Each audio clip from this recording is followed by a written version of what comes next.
Yes guys, good morning, happy Thursday. For today's video, ayan, meron tayong gata, kangkong, at ating mga panahon. Yes, nag-crave talaga ako sa mga daon-daon, diba?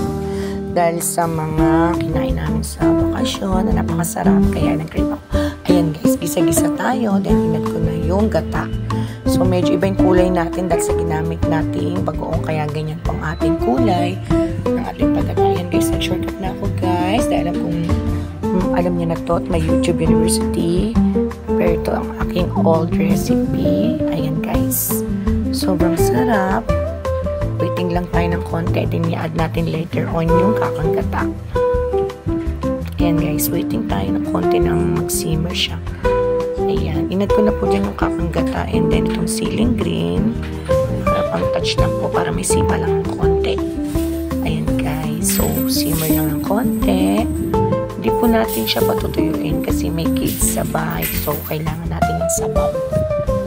Ayan guys, sobrang sarap niya guys, promise. Sana magkaya nyo itong recipe na to.